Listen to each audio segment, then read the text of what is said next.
the gospel of Trump and Musk, prophets of power. And lo, in the age of confusion, two great men arose, one the Messiah of MAGA, the other the tech prophet of Mars. Together, they sought dominion over Earth and the stars. The Messiah Trump, chosen by the people. They walked among the land, blessing the faithful with tariffs and tax cuts. His words were pure and true. Haitians eat cats. Africa is a shithole, and I alone can fix it. The people, blinded by his glory, did not question. By his side stood the tech prophet Musk, a man of great vision, who declared empathy to be a weakness, colonized small towns, and birthed children with names only a supercomputer could pronounce. With each new conquest, he promised salvation through electric cars, AI overlords, and the dream of escaping Earth altogether. And lo, did they perform many miracles. The Messiah Trump turned water into Diet Coke, waving his hand over a simple cup and transforming it into the elixir of the divine. The best Diet Coke, he proclaimed. No one makes Diet Coke like me. Believe me, the tech prophet Musk, in his wisdom, made the poor disappear. Arriving in a struggling town, he lifted his arms and declared, "Let them move somewhere else." And behold, the town became a gigafactory, and the workers fled, and Musk saw that it was good.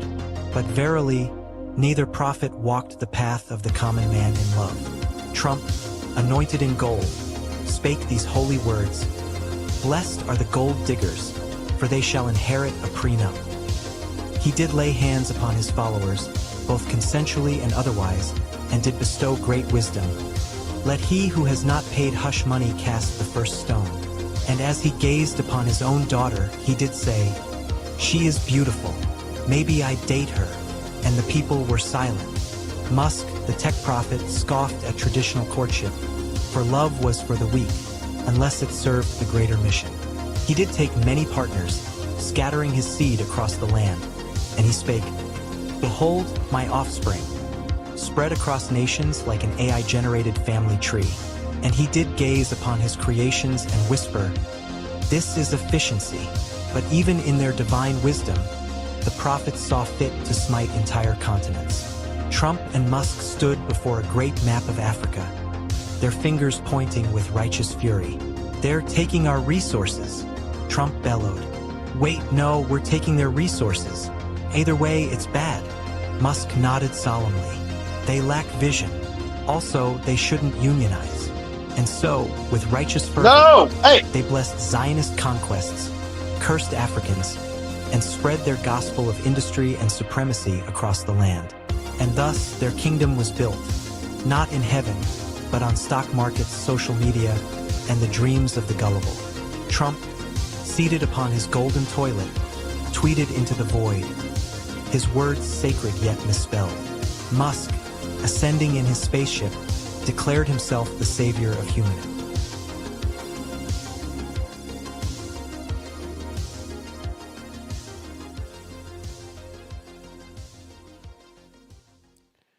All right, how are y'all doing today? Can everybody hear me okay? Hello. A little laggy on my end. Oh, man. Yeah, it's been a little technical difficulties trying to get started. So we're a little bit late, but here we are to talk about our great Messiah, Donald Trump. How's it going, Alex? You're muted, sir. There may be noise in the background for why Damn it's it. muted, but okay. It's all good. Anyways, how are you doing? Can you hear me okay? I think we're Yeah, still now I having. do. Okay, cool. So, what do you think? Is Donald J. Trump our new messiah for this day and age? What is your thoughts? Because I have a few words about that. He's obviously not, but that's how they've been setting it up with these so-called prophecies. Well, there is a large number of evangelical pastors who view Donald Trump as a present day Messiah. And they kind of liken him to the biblical king Cyrus. I think it's Isaiah 45:1 that talks about it. And Cyrus was translated into the Hebrew word from anointed one, which is Mashiach. And so, while Christianity may regard Jesus as the Messiah, the Old Testament scriptures name several messiahs or anointed ones who were meant to fulfill God's purpose. So, like King Cyrus, for example, is considered a Messiah or Mashiach in a specific biblical context. So, in the Hebrew Bible, the term Messiah means anointed one, and it's used to describe individuals chosen by God for a specific purpose, like kings, priests, or deliverers. So, Donald Trump kind of fits the bill as far as they're concerned, right? And yeah, but he could just as easily. He could just as easily what, Sophia? he could. He could just as easily fit the description of the Antichrist. That can't be in true. Revelations. Yes, of course it could be. You can fit it to anything you want to fit it to. That's not what they said on the news. On the news, they said he was anointed, even on the Christian Broadcast Network. So what are you talking about, man? They wouldn't lie on the Christian Broadcast Network because, they're Christian, and it's a network, and it's broadcasted. Well, if they're so Christian, then how is it okay to just spread your seed all over the planet and shit? And that's very non-traditional with all the different women these people have and how many times they get divorced. And well, let me ask you this. So we have King David in the Bible, who was God's special anointed one at one time. And did you know King David had a woman's husband killed just so he could go pork her, over and over again? And God was fine with that. And I think the reason why is because God chooses the lowliest one. Well, he wasn't technically fine with it. He did get punished. And then his firstborn, I believe, died or something. Yeah. But he still called him the apple of his eye and all that. So I guess, you just get a little punishment and then it's all good. And it wasn't even him who got punished. It was the baby. So I guess the baby he had to take one for the team, huh? Oh my God. I'm trying to be serious, y'all. As you can probably figure out, I'm terrible at bluffing like I'm part of this shit. But anyways, I'm going to show you why at least I say Donald Trump is probably the Messiah. And I'll go ahead and play this video. This is a prophecy and it was broadcasted. So, I think I'll start off, though, with MSNBC even came out and did a little expose. So let me play this real quick.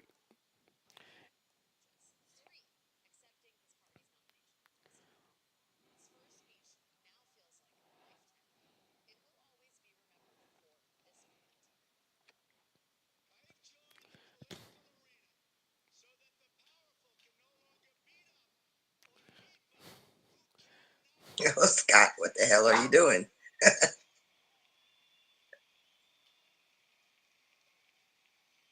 Hello? Yo, can you hear it? Heck no. Oh, no. Hold on. Are we having more technical difficulties? Hold on. Let me add. Okay. Let me try to represent this.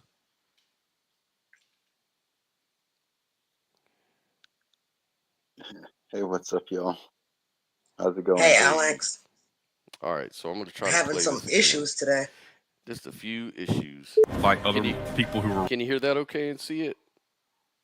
Yes. running with him. In April of 2011, retired firefighter Mark Taylor was watching the news when Donald Hold on, Trump Scott. came on the screen. I Seems didn't know a lot about Donald Trump. we got I two. just knew We he's a got very two clips powerful going here. businessman, built this Oh, empire. damn. Okay. There we go. I know he was toying with the idea of running. Let me start this over. Retired firefighter Mark Taylor was watching the news when Donald Trump came on the screen. I didn't know a lot about Donald Trump. I just knew he was a very powerful businessman, built this empire. I know he was toying with the idea of running for president at the time. You know, most people thought it was a joke. Well, he's kind of a comic book figure. I mean, he's a show-off. He's a sideshow who threatens to swallow the Republican Party. So I'm listening to him on an interview, and all of a sudden I just heard the voice of the Lord say, "You're hearing the voice of a president." Mark went into his office, got out a pen and paper, and started to write what he says the Holy Spirit told him. You know, he was saying that basically that America was going to prosper like never before. Israel and America, the ties between the two countries would be stronger than ever before. The dollar would be the strongest it was ever been. The economy is booming under this president. We're up 254 points, 21,000 on the Dow. It was very detailed as far as what God was showing me. And Mark, this was 2011. This was 2011. Before he'd ever announced. Before he ever announced. At the time, Mark suffered from an illness making him so lethargic he had to stay home. That's when he sought help from well-known Christian physician Dr. Don Colbert. During one visit, Taylor shared the prophecy with Dr. Colbert and his wife Mary. Well, as I read this prophecy, I saw the Father's rhythm throughout the whole prophecy, and I recognized the rhythm. You know, our frequency, you could call it, because God has his own frequency. I literally collapsed into a chair because I was reading it standing, and I just collapsed in the chair and stood there looking at it in shock, thinking, Donald Trump is going to be our next president? Mary knew if the prophecy were to come true, it would take a lot of prayer. As I began getting the prophecy in the hands of major leaders across the country, the body of Christ, people that I knew that were influencers within their church, what I did is I started a prayer chain, 15 minutes a day, started on Labor Day. The Lord instructed me to do it on Labor Day. He says, this is going to be a labor of love. Taylor See, that just shows you prayer works too. originally thought the prophecy would happen during the 2012 presidential election, but it was not to be. Thought I'd missed it. I truly missed it. Then, on June 16th, 2015, I am officially running for President of the United States. Mark's prophetic word suddenly didn't seem so far-fetched. Still, most people didn't take the billionaire businessman seriously. So this also shows you that, like when you pray for stuff, it might not happen immediately as you think it does. Sometimes it takes, God is in his own time, and we have to kind of like fit our expectations into the stream of God's time, you know? And this kind of proved it, you know? Because, I mean, what was that? 4 years later? Well, 3 years later. So, you know, which is kind of biblical because, I mean, wasn't Jesus was in the grave for 3 days. Jonah was in the belly of the giant whale for 3 days. You know, there's 3 years that the witnesses would be dead, but then they'd come back to life in Revelation. So 3 is kind of significant, and it's the Trinity, you know. So this kind of makes sense on some level. He would not be the commander-in-chief we need to keep our country safe. Donald, adults learn not to interrupt you. As the race for the White House grew heated and ugly at times, Colbert had moments of doubt and called on God for confirmation. She says he told her to watch the upcoming Belmont Stakes in June of 2016, where the horse named Creator beat Destin by a hair. It was Creator and Destin right on the wire. The headlines, CNN headlines, Creator wins by a photo finish. I sat back in my chair, Wendy, and I just, God, you're really going to do this. The horse's name was Creator. Creator. And God's the creator. He's the creator. I win. When election night finally rolled around, Trump's win astounded the most experienced political journalists. Well, my crystal ball's been shattered into atoms here because I predicted the exact opposite of what happened. Taylor says God used Trump to stop an anti-Christian agenda that was taking hold of America. The enemy's timeline has been denied by the Most High God, and it's through Donald Trump. A lot of this is being denied right now. And what God is saying right now is like, no, it's not time right now, because there's many, many things that God wants to accomplish on the earth right now. But Taylor says there's one part of the prophecy that hasn't come to pass yet, regarding the news media. Fake stories are being reported. A lot of bad things are being reported that aren't true. So the news media would be captivated by him, and they would even begin to agree with him. That's the only line in a prophecy that hasn't come to pass yet. So we have to ask ourselves, what's fixing to happen to make the mainstream news media to begin to agree with him? What is fixing to happen? God's going to clean out the news media. God is looking for his people right now, his millionaires and his billionaires, basically, to come in and start investing in these places and buying them out, taking over. God's going to rebuild them and restore them because there's no spirit of truth in them right now. Yeah, and I mean, clearly that's what Jesus was talking about when he was on earth. You know, if you remember the scriptures. Scott, you killing me. No, I'm serious, man. Don't put me down, Sophia.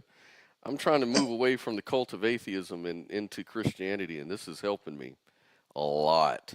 How's it going, Isaiah? Can you hear me, sir? Oh, yeah. How are you guys doing? Doing good. Hi, man. Isaiah.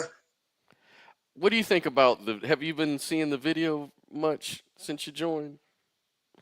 No, I just got here. Oh, okay. Well, basically what it went through is this guy, he was in conversation with God back in 2011, and he predicted Donald Trump would be the president. And then 3 years later, which is a magical number according to numerology, for example, Jonah was in the belly of the whale for 3 days, 3 nights. I caught that part. Yeah. So, it's kind of coming true, So anyways, let's finish out. We just got a few more minutes. All right. And we'll get your thoughts. And that's what God's going to restore. Taylor believes Trump's victory is just the beginning. The fireman prophet also predicts the church will thrive and America will see a great move of God. The army of God will have victory after victory after victory. And I love what President Trump always says. He says, you're going to get sick and tired of winning if there is such a thing. And that's going to be the same way for the army of God. That's going to be victory after victory after victory. Will it be an 8-year presidency? Absolutely. Absolutely, we will. You're sure about that? Yeah, I'm sure about that, because I think what's going to happen is that when people see the good that the country's coming into right now, the prosperity, the jobs, the economy, whatever the case may be, there's going to be no doubt he's going to sail right in for a second term. Wendy Griffith, CBN News. All right. So that's proof right there. What do you think, Isaiah? Do you think he's going to be successful at getting rid of the cult of atheism? I don't know. I think it's very likely he's an atheist himself. So that would be kind of counterintuitive. So you're kind of not on board with the whole. So what makes you think he's an atheist? Because he says he's a Christian. Yeah. I don't know about an atheist specifically, but he's definitely not a Christian. I mean, that just goes out. Like the same thing is like he's definitely not a Republican. Also, he's just someone who kind of just tries to blend in wherever he's at, because he has not at all historically been what people would consider to be a Republican. Yeah. Right. So you kind of just feel like he's an unbeliever that's kind of like using Christianity to appeal to his base. Maybe that's a tactic you might think he's up to. Yeah, it's called he has useful idiots, which is basically he's just appealing to something like for example, and I am not someone who thinks that comparing him to, or equating him with Hitler is an accurate thing to do, but I'm just as a point of comparison, just people all often assume that if you are comparing something that you're equating to them, and I'm not at all doing that, but Hitler did used to listen. He had to infiltrate like certain groups, and he would go to the bars and basically just listen to what people were saying where they're drinking, and kind of just pick up on some stuff that they were saying. So I don't really think that he believed in a lot of stuff himself. He's just pandering to people. Gotcha. So, many people, not just you, a lot of people scoffed at the comparison. But they will say, look at Trump's complete takeover of the Republican Party. I mean, you combine this with his miraculous escape at the hands of 2 assassins and his stunning court wins on presidential immunity and the legitimacy of the special prosecutor. Even the most fervent anti-Trumpers could pause to consider, is Trump really God's chosen one based on that kind of, observation? I mean, ever since Donald Trump came within earshot of tragedy during that campaign rally, I think it was in Pennsylvania, Butler, Pennsylvania, he had been invoking the name of God at that time, and he credited divine intervention for the reason his life was spared. I mean, doesn't that kind of weigh? It's got to be worth something, right? No, I mean, I hate to make the comparison again because Hitler actually did the same exact thing. And by the way, I do not think he's anything even relatively close to what people were equating that with him. But I'm just saying Hitler did suffer several, assassination attempts, and he made the same kind of claim afterwards too. So the fact that someone doesn't die from something that doesn't really mean anything to me, honestly. What do you think? A lot of this stuff seems very staged to me, to give it that supernatural type of feel to it, so you can believe that Trump's sent by God. And a lot of that is just self-fulfilling prophecies. Because what kind of God are we talking about here? If you notice during this clip, that guy was saying, yeah, God told me the dollar's going to be the most powerful, and God told me we're going to be the biggest and the baddest. And Trump always says, I'm going to do it the best. It's always a God that wants to exalt America above all, like obsessed with superiority. You know what I'm saying? And I'm like, what kind of God are we talking about? A God of the establishment? A political God? What are we talking about here? Do you think America is God's favorite country? You talking to me? Yeah, somebody can answer that. No. Well, first of all, when when the Bible's being written, all this stuff was going down, America didn't even exist as a concept right there or anything. So this idea that God would favor America is, I mean, it is mind blowing to me. And I will tell you this too, as a Christian, I do not understand how anybody could be patriotic and be American at the same time, because like America produces, and I could just tell you this, man, flat out, because I've seen it firsthand, man.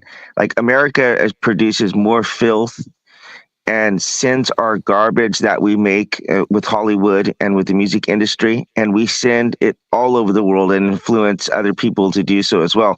I mean, a good example here is the K-pop here. And just to let everybody know, I don't mean to cut in front of you, but just to let our audience know, you're in South Korea right now. I'm in South Korea. And if you look at how much, I mean, America has benefited here economically a lot, but if you just look at how much the culture has changed from American influence, it is ridiculous. And so to know that America puts the level of filth out as far as music and movies, I mean, I not that I'm anti-American, because I'm very proud to be an American, but as an American, as a Christian, like there is something that is just I recognize absolutely that it is, as far as Christian. You just don't like the road that it's going down, right? Oh yeah, I think it's very, very perverse, and especially all the Christians getting behind.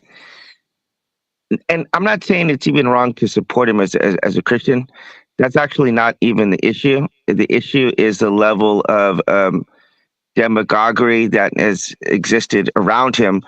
Like, I've just heard Christians saying like there's literally nothing he could do that would make him not support him. To make them not support him. And I mean, when somebody tells you they could pull out a gun and shoot somebody and they wouldn't lose any support, that's scary, man. That is really scary. So yeah, that kind of stuff. Yeah, the fanaticism, exactly. The fanaticism is what gets me. Well, here's a thought. Yeah, I agree. There's some alternative views that actually go the opposite. They would say that actually Trump is the Antichrist, right? So, like in the book of Revelation, right, our favorite book, the beast and the false prophet are like symbolic figures, and they represent a powerful force of deception. And they're actually in opposition to God. And, of course, they're going to be cast into the lake of fire and all that good stuff at the end of the story. But the beast is often associated with political power, and the false prophet represents like a deception. And so they work together to deceive humanity and force worship of the beast. So the false prophet is from the earth. You could say Donald Trump, also known as the second beast. He comes out of the earth, which represents a more like subtle and deceptive force. He exercises all authority of the first beast, is what it says, performs signs and wonders to deceive the people, causes people to make an image of the beast and worship it, and actually forces people to receive a mark of the beast, and is ultimately defeated and then cast into the lake of fire along with the beast, the first one, the beast, and bring the image to life. Yeah, they breathe life into the image, so that they can promote the worship of the beast. And you know, it's kind of like a counterfeit trinity with Satan, who is the real beast. And so when you think about like what was this new thing he's creating? I think it's called Stargate. And Stargate is one of these movements that's trying to take AI, and he's pouring billions of dollars into this AI infrastructure to create these intelligent machines that can cure cancers, pretty much do miracles. And if you look at the name Stargate, that comes from an old TV show, an old movie called Stargate. And the aliens, yeah, they were kind of like representing the Nephilim on Earth. You know, in the Kurt Douglas, was it Kurt Douglas, and his name is Hader. I can't remember the guy's name. Yeah, I can't remember. Yeah. Yeah, I love that movie actually as a kid. Yeah, me too. It was really good. And the show goes on and shows the parallels between the Nephilim of the Genesis story and the aliens who come here to pretty much do the same thing. And it's just kind of odd that Trump and them would say, you know, call it Stargate, you know, which is right in line with Revelation and what they're trying to do, how it's described in Revelation. And so a lot of people are equating Trump with the Antichrist and Elon Musk as the great deceiver. You know, what does Alex think? I'm interested what Alex thinks. Yeah. Oh, geez. I don't know about all that shit just because I don't really necessarily buy into it, but it's an amusing thing to ponder. Alex, I heard you're part of the cult of atheism. Is that true? Cult of atheism. Yep. I'm the high deacon. I'm actually the Pope. Yeah, we're all a bunch of heathens over here, man. You know that. You already know I'm a Christian, but I mean, I really would like to be able to have conversations like this with opposing views, like the same way we would discuss maybe about like, you know, sports and if someone is like there's a lot of debate on who's the greatest of all time. For NBA, there's a lot of people have discussions about that, but no one's gonna say, "Oh, fuck you," like you support one guy you think one person's better. And I would like to be able to just say, hey, we can joke about each other. We don't have to, because actually the rhetoric, what you're just saying right now about Trump, like that's dangerous either way. Equating to Hitler or anything like that, that muddies the water so much whenever you're taking such extreme views. Either he's like God's chosen, he's like the Messiah, or he's or the Antichrist. That is like way you're dialing it up way too much. And I would like to tone it down a little bit.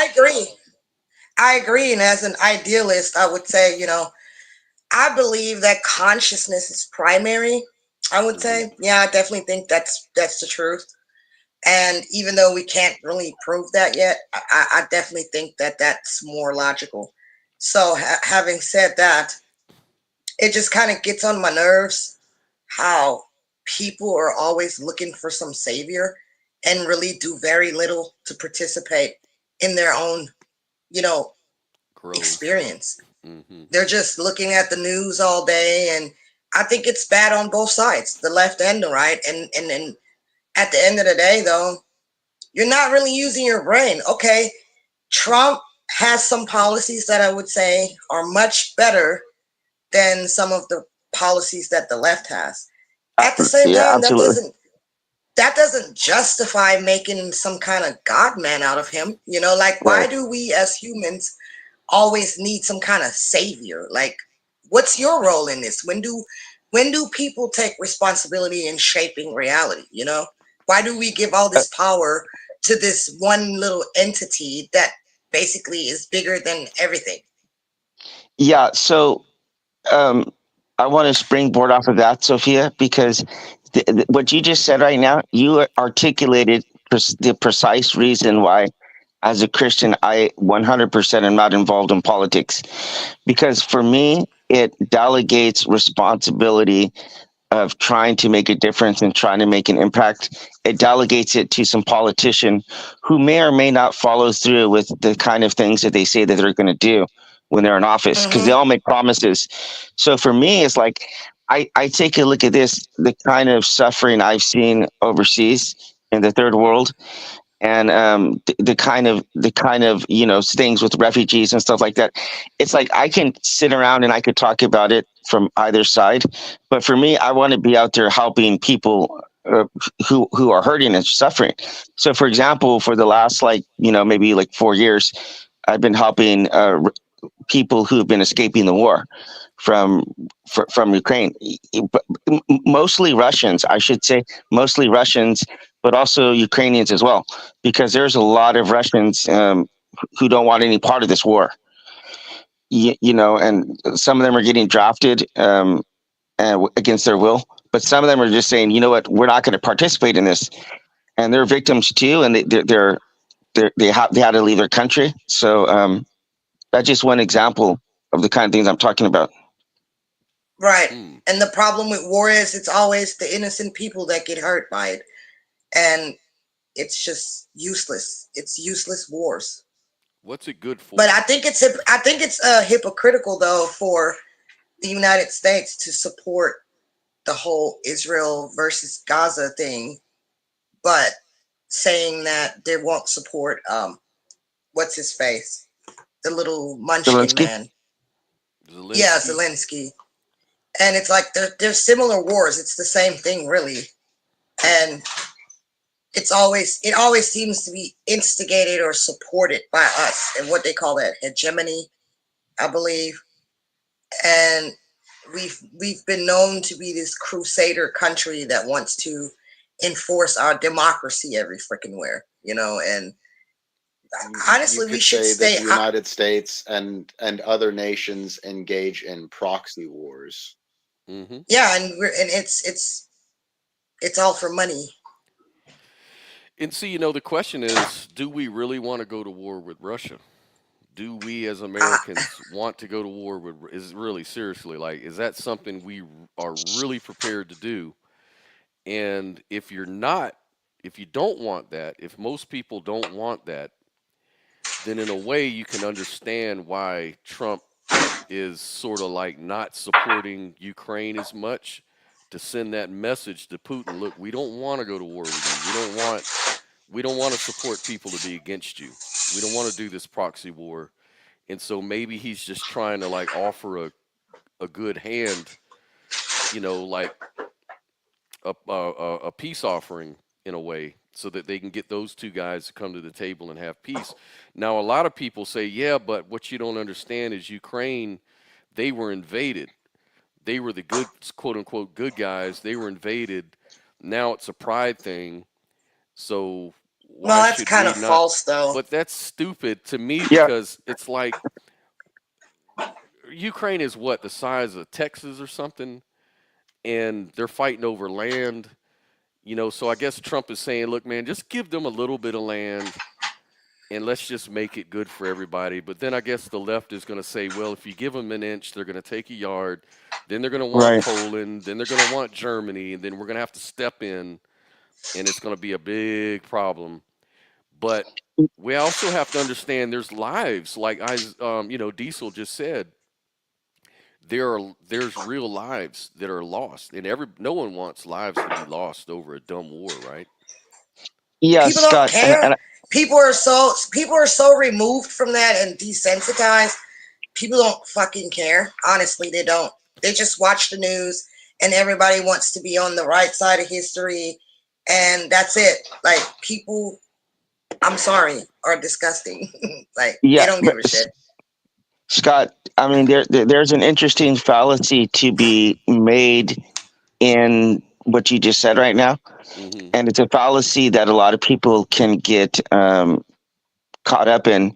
And that's, you're assuming if one side is bad, that the other side is good. Right. And the thing is, and I'm not saying Ukraine is good or is bad. It's not nearly that black and white. And I will say beyond any shadow of a doubt that Russia is evil. That is beyond question. But it's just similar. That? What? Why would you say that? I think I'm saying that's contradictory, because you said just because one side is bad doesn't make the other side good, but for sure Russia is evil. But that doesn't contradict. But stop it, Scott. But did NATO not encroach on Russia for many years? And Putin warned over and over. I've watched old clips from years ago, 8-9 years ago, where he said, you need to back up. You need to stop pointing your weapons in my direction. You need to stop encroaching. If somebody did that to the United States, that would not go on for years and years and years. We would have responded super quick, way quicker than that. No, of course, and we obviously pushed them out whenever they were encroaching into Cuba. So yeah, I mean, I understand that element that you want to. It is within your right to have self-defense, but the thing is, with Russia, with the Soviet Union, they've taken it far beyond that. It's not enough to defend our borders. We have to extend our borders into other countries. That's what the whole USSR was. They took over everything around them. So it's not just one time. It's not just 2 times. It's not just 3 times. They have a history of doing this, of propping up evil leaders around the world. Like example with North Korea, that's a prime example. So, but that wasn't contradictory what I said. I said one side is clearly evil. That does not mean that Ukraine is a good player here. And I'm not saying they are or they aren't. I'm just saying it's a fallacy to assume that. No, I get you. That makes sense. Because Ukraine does have some serious issues and had some serious issues over there, like the Nazis over there and stuff. And that's not fake news. Gotcha, bitch. There are Ukrainians who've been basically oppressed by their own, so to speak. Yeah. Even though nobody talks about that, though, and those Nazis over there. Yeah, it's I think there's a lot to the story that most people don't understand over here. And the other thing that I fear is that a lot of people are just going to go along with the left or the right just because that's their team. They really don't care about the facts, and they're just addicted to the drama.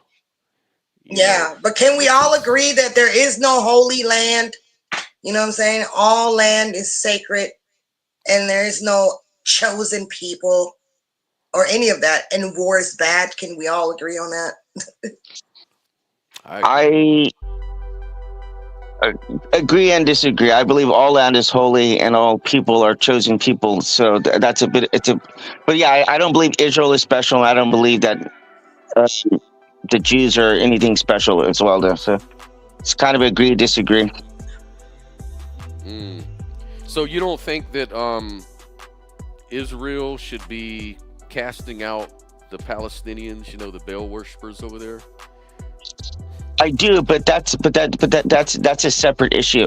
Like example, if you switched up, let's just say you completely switched up Israel and Palestine, and it was the reverse situation, or let's say that was Ukraine and Russia, whatever it is, South Korea, North Korea, I would think the same exact thing about whatever situation is going on there. Like as far as defending your country and having borders, and you're having borders with people who are actively making aggression towards you, you have to respond in a certain way. So, so I do support Israel, but it doesn't have anything to do with Holy Land or anything like that.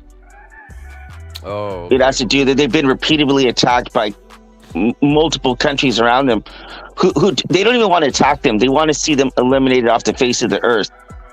So it's a bit of a different situation. If you took that situation, like example, North Korea, they don't want to just invade South Korea. They want to wipe it off the face of the earth.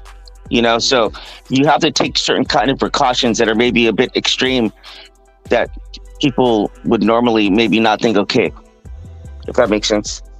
Yeah, I mean, from a atheistic sort of point of view, or a naturalistic point of view rather, I mean, it just seems like we're just a bunch of violent apes sharing space, and we don't know how to do it. We're just so territorial, and we're all about resources and trying to make this life the biggest thing that, counts for anything. Like, we have to be the winners all the time. Like greed and hoarding. And I think religion adds to that, because religious people always seem to think that they're chosen by God to have the most. And therefore that gives them the right to take away from who they see as the lesser people who were not chosen by God. And I don't see any kind of fairness in that. And at that point, I think God just becomes this justification, free card to fucking, be a terrorist, and then calling the weaker people terrorists. They got sticks and stones, and y'all got fucking atom bombs, and y'all calling them the terrorists. Come on now. Yeah. Actually, so I don't disagree with a lot of what you said right now. And I'm telling you this as a Christian, because I do think that you can get involved in using justification for the kind of things that you want to do. So, for example, Dale Carnegie says in his book, How to Win Friends and Influence People, that there's usually two reasons why people do things. One is the stated reason why they say they're doing it, and then the other reason is why they actually do it. So I think people look for a lot of different ways to justify what the things that they want to do. But everything that you said right now, I'm a Christian. I don't support any of that myself. So. Well, that's great. I mean, that's awesome. But I'm just saying, generally speaking, these wars and holy wars, it's all connected to religion. No, I agree with that. Yeah.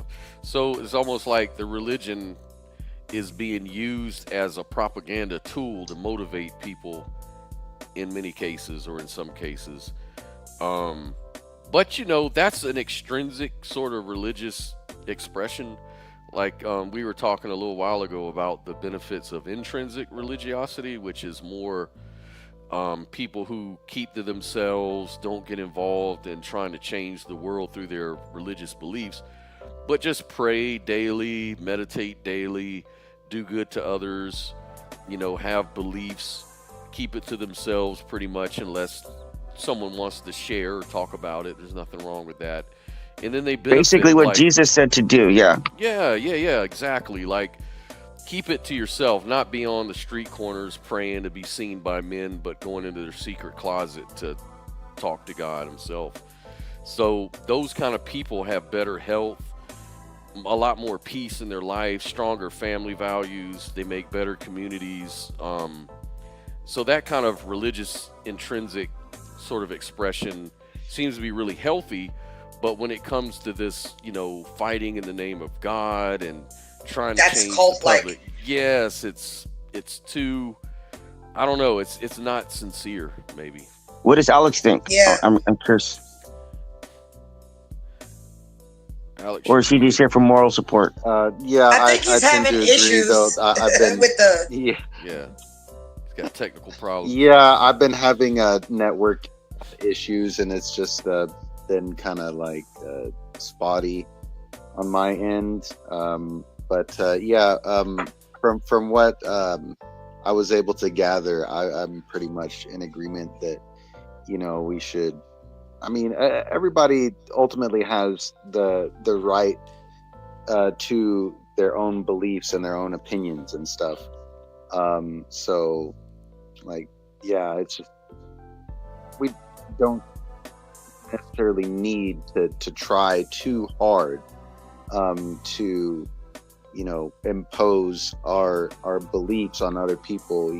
We can hold our own beliefs and kind of compare to others, like if we feel like it, but ultimately, like any kind of a system ought to be able to account for those differences and more often than not reach mutually agreeable solutions. We should be. You think we should, but maybe we are just monkeys. Yeah, we act like it. Low consciousness monkeys. Yeah. Well, the thing is, my opinion on that is that atheists say that they come from monkeys and they weren't intelligently designed, and so I say just believe them.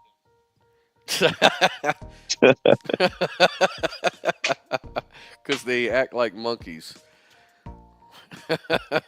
Yeah. See, that's why I think idealism is superior, because as an idealist with consciousness being supreme or primary, that gives you a whole lot of control over your own state of mind. You know what I'm saying? And you're responsible for it. But if you sitting there and you letting people feed you a program and you become this unconscious being that just follows a program, then yeah, you're no more than a monkey. A monkey probably has more consciousness than people like that.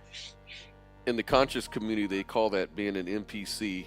So you're kind of like a non-playing, entity. You're kind of like a person who's just following the script, the programming. And let's face it, psychologists, psychiatrists tell us all the time that our brains are very easily manipulated. And, like when I did sales years ago, we learned how to hack into people's minds to get the yes when we want the yes and get the no's when we want the no. And it's really easy. It's not even that hard to do. All you got to do is appeal to emotions. That's about Yeah, that's it. That's it. You just got to, spend a little time getting to know a person, and you can easily ask the right question, and you can find out what makes them tick. What do they respond to? Most people respond to the same thing. You appeal to their ego. People love themselves, buddy. They love to feel smart. They love to feel special. Righteous. You just play into that shit, man. Just play into it. Yeah, you would agree, right? Justice get them warriors. little justice warriors, and make them feel elevated. And you can manipulate people, but the thing about NPCs it doesn't bring them peace of mind at the end of the day. they're never going to find the satisfaction in life that they want. And a lot of these people choose to find escapism through like alcohol, drugs, pornography, all kinds of things, dangerous behavior, ways to escape. And what we've kind of done is we've practiced something we call non-dualism, which is entails like an idealistic sort of attitude, which would say that, raise your own conscious awareness, kind of look introspectively at your life and be more intentional and exercise it, not and just become meditate in prayer, but and also become, go out and become the thing you envision, Right, become what you want the world to be. Become it yourself first. Yeah, so it's definitely like a form of intrinsic religiosity. It's just without the literal gods and stuff. And I know you probably don't like that kind of stuff, Diesel, because it's not very Christianity of us. I don't know. But I mean, technically, I wouldn't have a problem if someone said, okay, idealism, right, says that consciousness is primary, and if you want to call that God, that's fine with me. Yeah, that's fine. Yeah. So the thing is, what you just said right now, Scott, I know probably some of that is a little bit joking, but the thing is, first of all, I believe positively, I know this, I've experienced this, that Christians can learn from other people and other religions too. Like, from what I was not a believer for many years myself. And so I did look into a lot of other religions, and I got to do like temple stays, like a Buddhist temple stay, and spent like a week in a mosque in Palestine.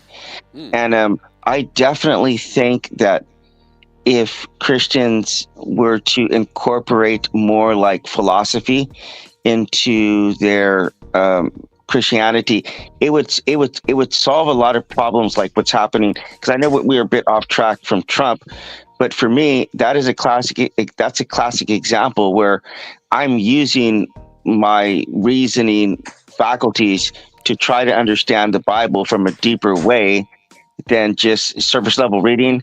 And so I do believe that Christians, because I have seen this, Christians tend to shy away from science and philosophy. Once you start mentioning stuff, they get a little bit like, oh, well, this is going against the Bible, whatever. And so I don't really, I like to try to kind of like a Bruce Lee system, like Jeet Kune Do, like you take different ideas and different things and you kind of mix them together, and you take things that work, I guess, at the end of the day. So I see, the thing is that because I was not a believer for many years, I did study the philosophy and argument and rhetoric.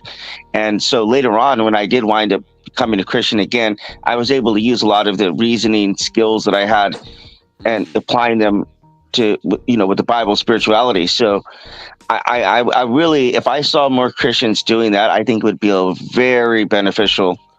Or, okay, well, let me ask you a question. Yeah, good. So would it be safe to say that you're not like a biblical literalist and that you think that a lot of the Bible is more metaphorical? Or do you believe like a Christian apologist that takes every single word literally and sees the entire Bible as true biblical history, even if it defies science?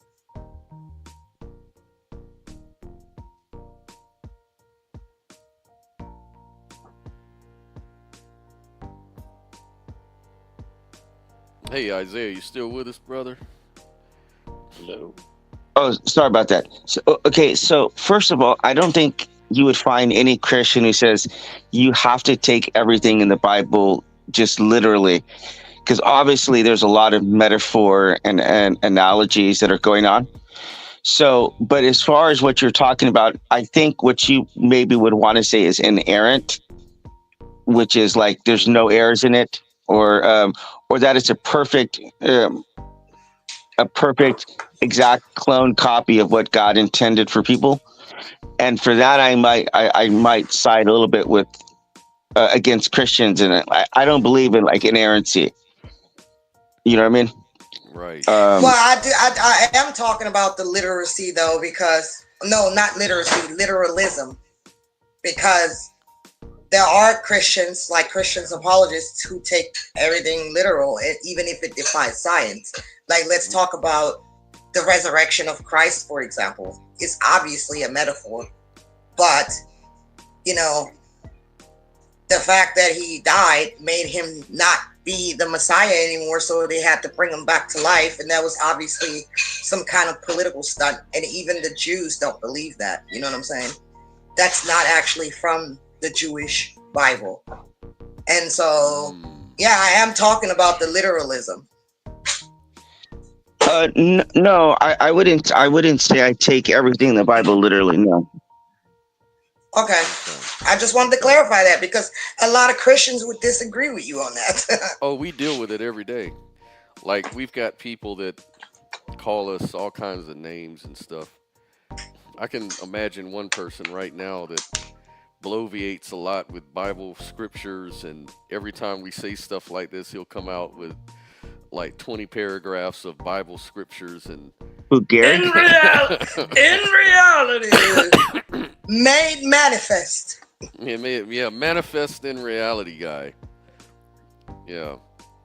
But, you know, there are a handful of Christians I've dealt with that don't see it that way, and that's good. But, you know, and you know, I think that religion, I don't think anybody is really going to be on the same page with their idea of God. Because God is kind of a subjective sort of concept, you know, at the end of the day. Like, they may get the idea and they may use the word Jesus to describe their God, but I don't know. It just seems to me that because everybody's different as individuals, it would seem natural that they're going to project their own personal idea of what God is on their beliefs. So there can't really be the same God in people's minds and hearts, I wouldn't think. And Scott, like, let me just jump off of this one for a second with what Sophia was just talking about, because if you are going to say, oh yeah, I'm this literalist, I believe in everything that the Bible says we should follow it, everything happened exactly the way that it did, there's no way you could do something in as far as a lot of the Christians have gone and openly basically the only way to describe what has happened with Trump, because that is a topic here, is the only way to describe that in biblical terms would be idolatry. It is absolutely, oh my God, what's all that noise? You just caused it. Sorry, that was my daughter. Some animal. Ran into the doggy bowl. But anyway, that's a classic. This is a classic example because what you have there is flat out idolatry, and it's not literally making like a golden image, though they did do that, but it's whenever you put something like above God and your biblical duties and stuff that you know that is wrong to be doing. And so you have basically Christians who are saying we're going to compromise every last value that we said that we hold on to, like these family values.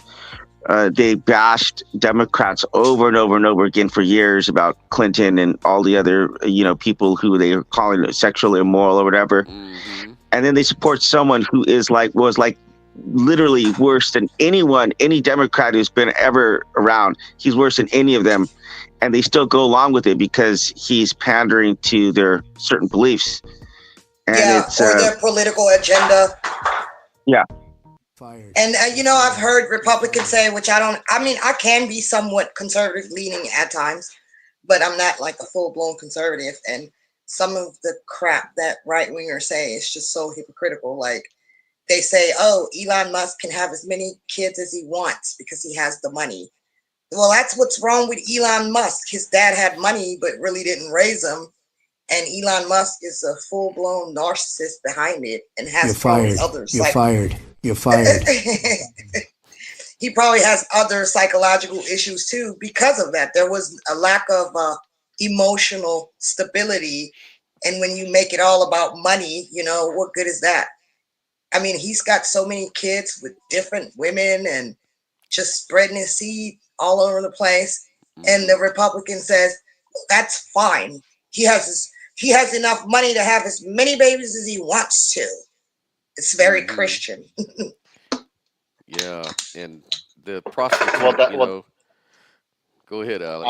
I would attribute that to what a lot of people refer to as the prosperity gospel. Oh yeah. Like if you have stuff, it's because you're favored by God and you're meant to have stuff. Even if you may have like kind of broken the rules, like kind of stolen, or like what do you call it? Like being poor? No. The things that employers and like corporate executives and shareholders do. Embezzlement? No, corruption. That's a form of it, but also just regular run of the mill exploitation. Oh, okay. Well, if you're poor, You suck. You suck. that's their idea because like Alex was just saying, man, that prosperity gospel. Isaiah, how do you deal with this dude and listen to this stuff he's doing on his show? It's funny. How do you get those prompts though? How do you get all that ready? Man, I just load them up and play them whenever it's appropriate, which is never. Oh, I see. I don't know. Crack is pretty freaking bad. I'm getting out of here, y'all. Yeah, but I don't know. Does anybody in the audience think that Trump really is the Messiah?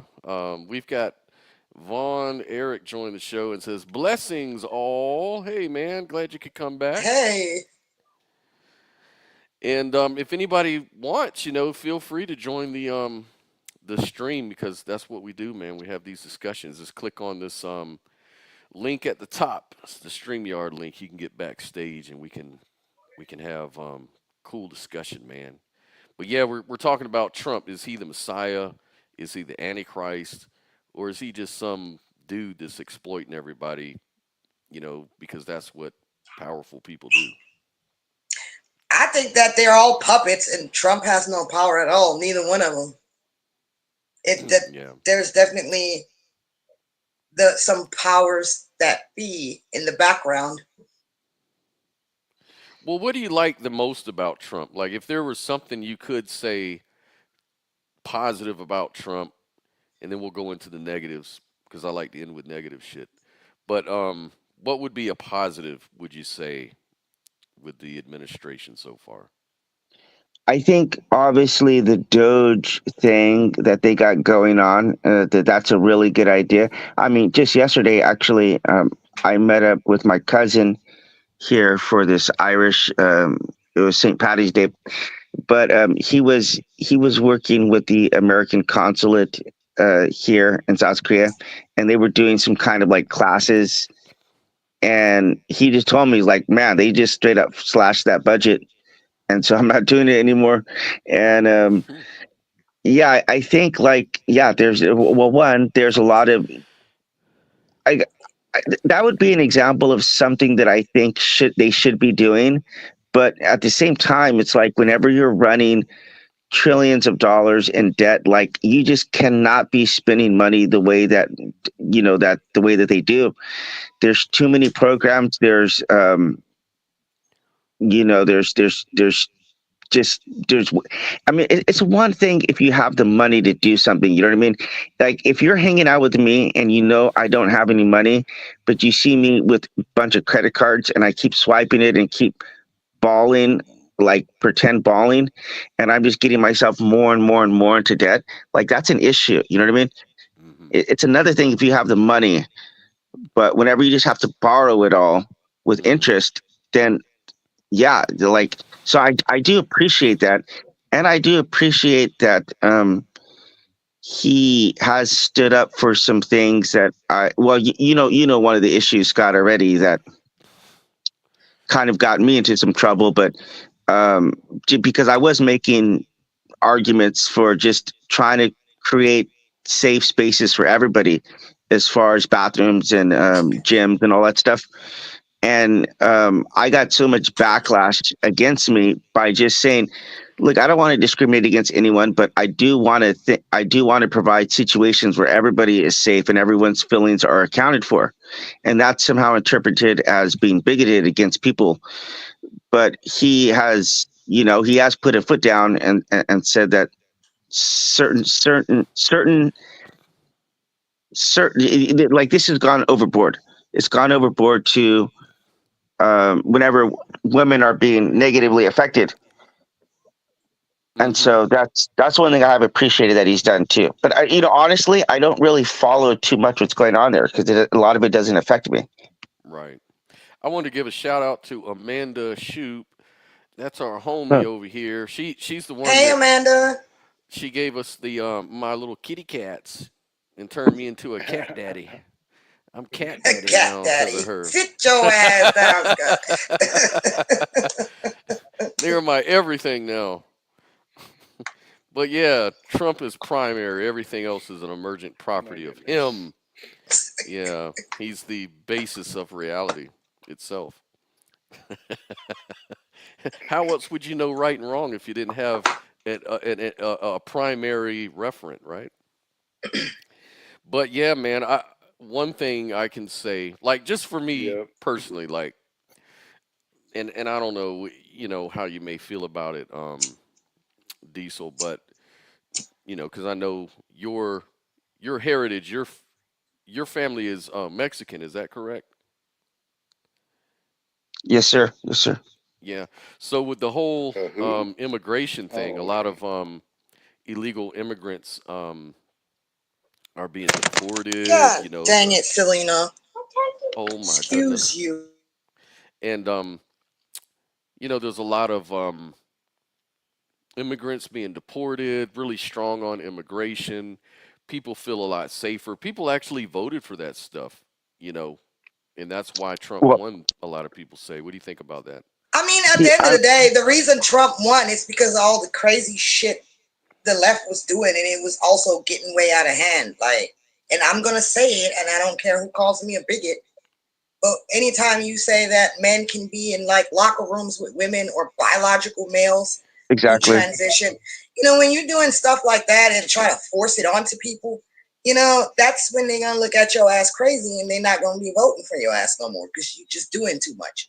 And then you going over there to Africa and trying to tell Africa, well, you need to enforce these, these LGBTQ shit laws, and we're going to give you money to promote that, but you're not trying to offer them something that they actually fucking need there, and it's like, yeah, they made themselves, they pretty much voted themselves out, and that's why Trump won. Yeah. But that doesn't mean, I agree with you, what you said earlier, that doesn't mean Trump is all perfect either, Right.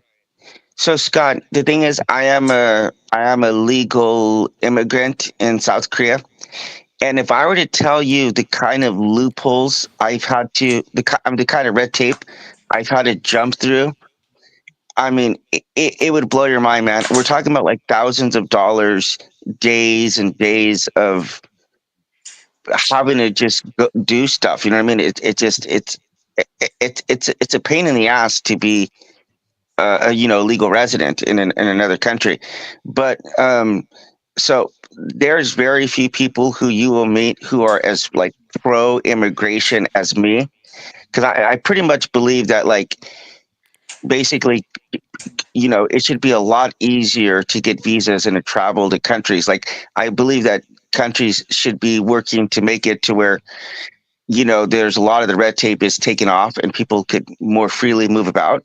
I would love to see that. But at the same time, if you are in a country illegally, 100% you should be deported. Like that's not even, for me, that's like a no brainer. And you just go and try to do that in other countries. Like I dare people, just to get an idea, go and try to illegally enter into another country.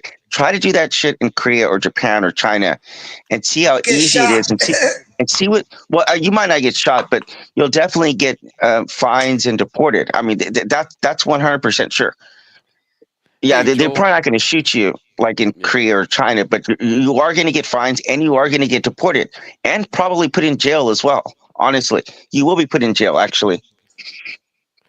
Want to give a shout out to Joel Davis. Hey, man. Hey, Joel. Glad you could tune in, man. Thank you. Yeah, I agree. I lived in Germany for a number of years, and man, if I'd walk down the street and I didn't keep my ID on me, I don't know what was going to happen because the Polizei would be like, Papier, like looking for my papers. Are you serious? Yeah, when I was in America, because they knew I was always walking with people of the African persuasion, you may say. But you look white. I was gonna say.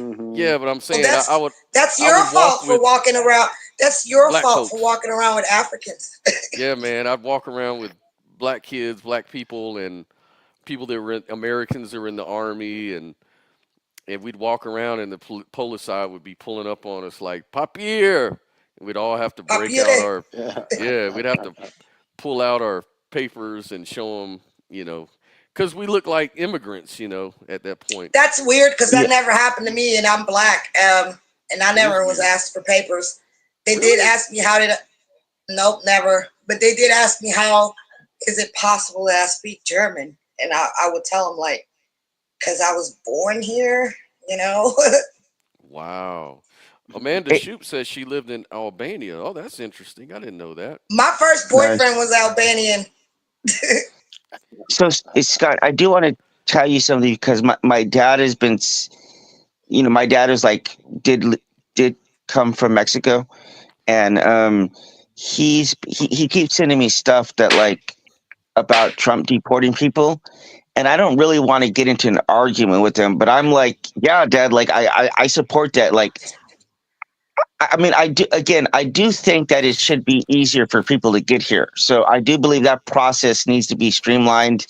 And, we obviously need workers in certain sectors as far as picking, I'm from California, so there's a huge Mexican population that are farm workers there.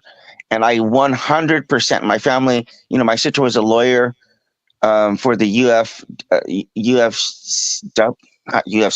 UFW, United Farm Workers, UFW, United Farm Workers, and my mom marched with Cesar Chavez and stuff. So I'm all for those people's rights, but at the same time, it's like I 100% believe that if you're anyone in America who's there illegally, you got to be deported first, fined, and you should be, from Mexico, you should be able to get a work visa to come into America to do those jobs, and so handle it legally and make it easier. I have a question.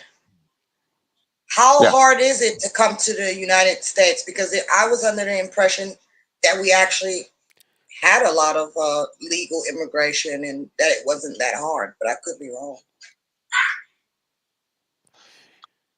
I don't really know, but I'm just saying it should be easier. That's all I'm saying, and easier. And I'm someone who's very, very pro immigration. On the other side of that, I believe that if you're in a country illegally, you should be detained for a period, fined, and sent back and deported, and then allowed to enter in legally with the right visa and documentation, all that stuff. My brother, he used to manage a boxer in Las Vegas who was an African guy from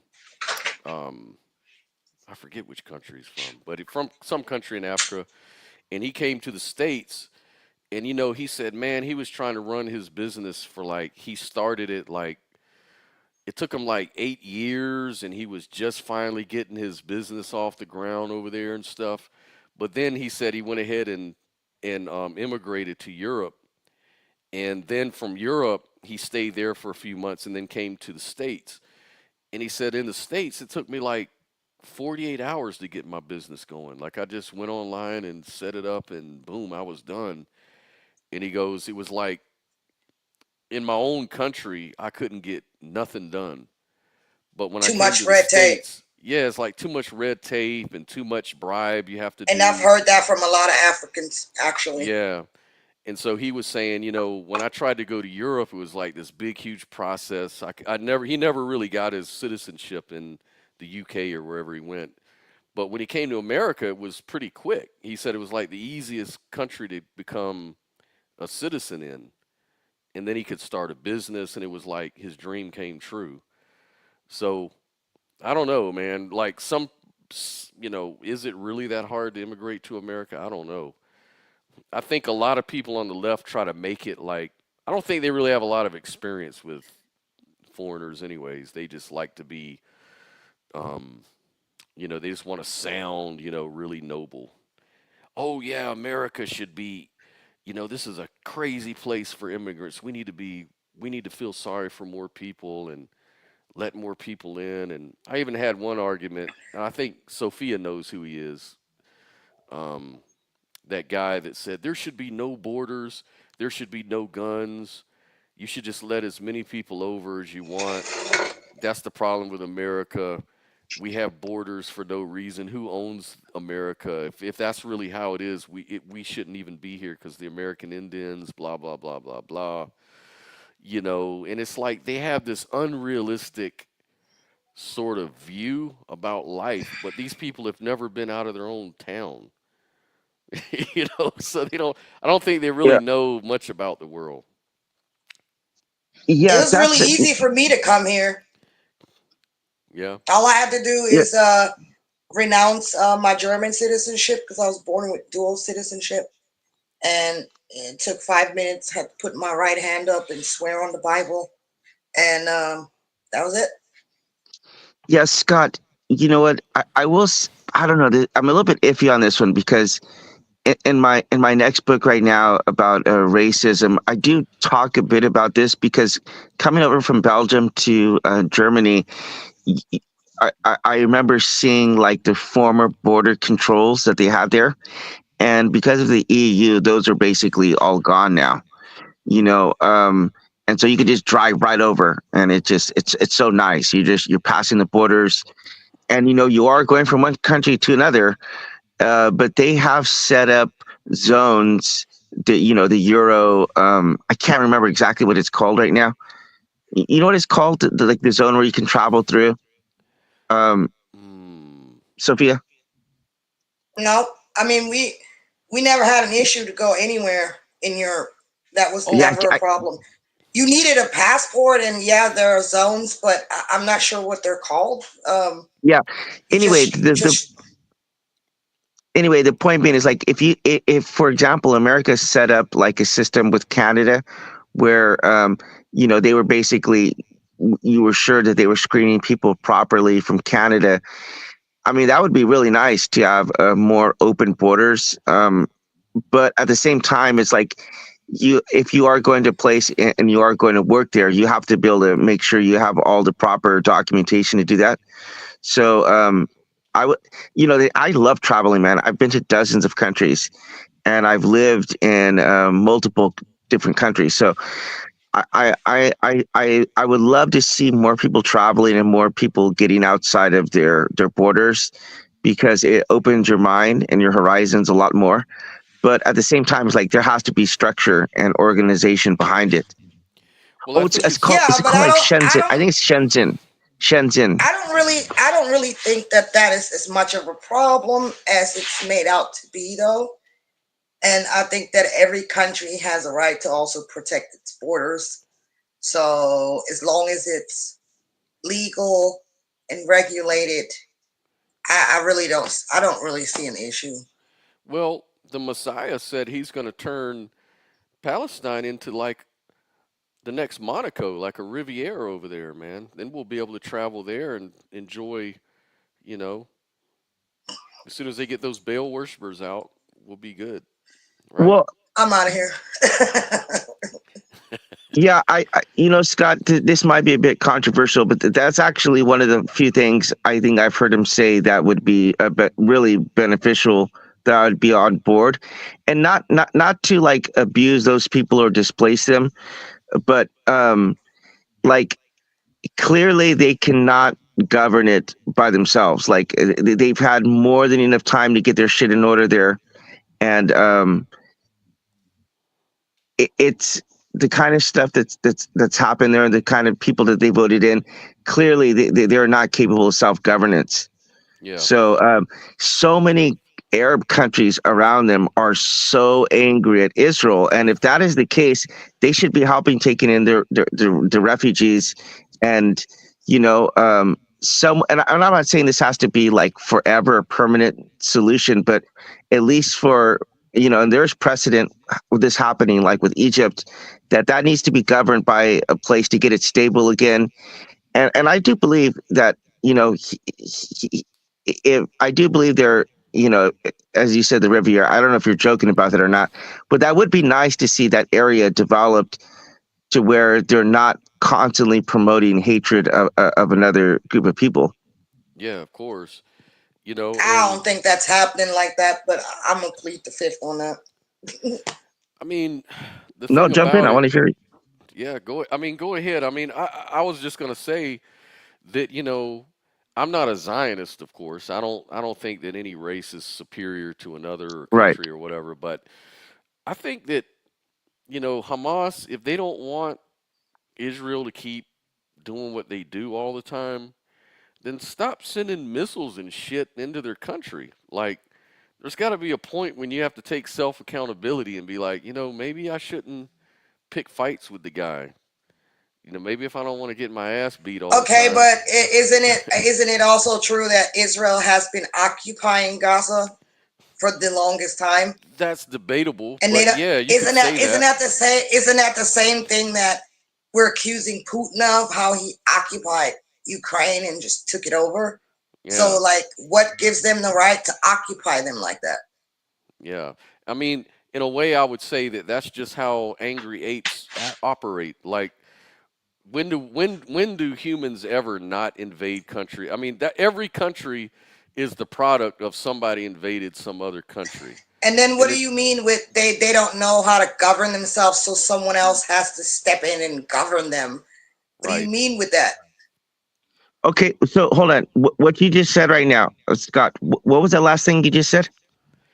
Like, every country is the product of being invaded. That is okay. So that is exactly the case. Whenever you want to talk about occupying another country, okay, they have never been their own country. Okay, so they cannot be occupied. All right, that would be like if for instance, France got occupied by Germany. Okay, they were a country. They have, and I'm not going to say specifically these people, but they have fought for that land and they have lost. So that's it. I mean, you're talking about Scott. You were also talking about the Americans, the Native Americans. They fought and they lost. They lost the land. Every country is formed that way. Right. So for me, I don't think that doesn't make it right, and that doesn't mean we should keep doing this shit like barbarians. Like, I don't mean that. That's not an excuse. It's not even up to you to decide who should be occupied and who shouldn't, because they don't know how to govern themselves. That's not your business. It's not my I'm telling you. Okay, because that's like saying okay. There's such a thing as natural progression, right? Let's say some ancient tribes who died out because they were too stupid to understand that they shouldn't be cannibalists, and those tribes died out. I mean, if ultimately these people fuck each other off of the fucking planet, then that's on them. Okay, but Sophia, by your definition, then America is still occupying Indian land, correct? From what you just said right now. No, that's so long ago. You can't do shit about that anymore. So no, that's not what I'm saying. Okay, well, they already wiped all the Indians out. So what the hell are you going to do about it now? They already wiped them all out? No, they haven't. There's reservations. There's reservations. There's reservations. Yes, I know, because I'm part fucking Native, and so is my daughter, my entire family. So I know about that. But still, in comparison to how many we were practically wiped the fuck out. And my black side. So what are you talking about? Oh, well, that's just how nature is. Whoever's more dominant. And see, that's why I'm an idealist, because I believe that consciousness can evolve way beyond that. And as human beings, we should be able to share, goddammit. And that's why I don't get into politics, because then I'm going to get pissed and then I'm going to have to sign off now. But you know what I think is funny? Is how when the white man came to this country, we were looking for India. And when we got here, we were met by the Native Americans here, right? And we called them Indians. And then the Indians were like, no, we're not Indians. We're people from here. Like, you're not Indians? This isn't India? They're like, no, totally different place. And we were just like, you're Indians for the next 100 years, 1,000 years. Yeah. So, Sophia, so I have actually got to spend some time in the West Bank. And as I said, I spent a week there. And the area that I was at specifically had it did have tourism, and it did have things like Nike, Gillette, and all the SpongeBob SquarePants. And so that kind of stuff, opening them up and, to the West and having economic opportunities and jobs, I would love to see that for the people there. Absolutely, 100%. But the problem is, though, the reason why I was talking about self-governance is that if you're going to keep electing people like Hamas, and their stated goal Hamas is to is a direct result of Israel. So research that. Okay, but they were elected, by the people there. Okay, so I'm saying if you're going to, they didn't know. Can I finish my point? Sure. Go ahead. So if you're going to have one side that is electing a group of people whose sole intent, their stated purpose is to wipe off one group of people from the map, that's what I'm talking about. If that's what you're going to be doing, then no, you should not be allowed to govern yourself. You keep saying that, but actually they're being wiped off the map. I'm just saying. No, they're not. Their population has actually increased. So that's a total when people start mentioning genocide or when people is being wiped out, their population has increased. So that cannot be true. But they killed 150,000 as opposed to them killing 12 children. So obviously now some of them. Let's look at how many people the Israelites kill as opposed to how many people the Palestinians have killed. So you're saying that a lot of people have died since this war started, correct? Right? And how long has this been going on? It's not some recent thing. This has been going on for how many years? Many. Yeah, which is exactly the point. Look up get your chat GPT out real quick and ask how many people has Israel killed in Gaza and compare the numbers. Pull it up.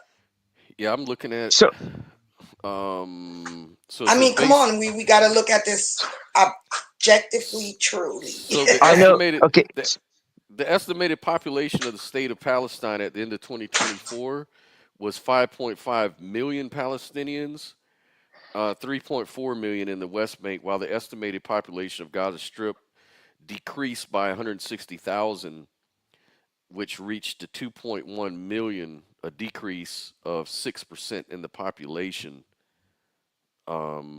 Which was their fault. Their fault. Where more than 1 million of them were children under the age of 18, constituting 37%. Yeah.